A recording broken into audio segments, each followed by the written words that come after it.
I need to borrow a 1,000 peso bill. 1,000! Kung walang 1,500, okay lang. 200, okay lang din. 100 pesos, sakto lang, 20 pesos, hindi ko alam kung mag-enjoy kayo. The higher the bill, the better the trick. Game! Yeah, sir, thank you so much. Palakpakan natin si sir. And I want you to sign the bill.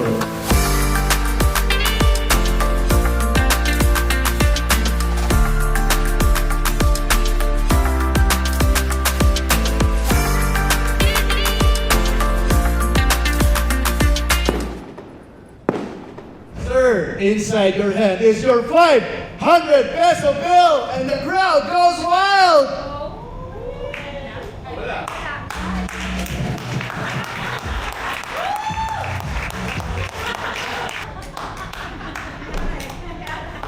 Nandiyan ba si Sir Vincent?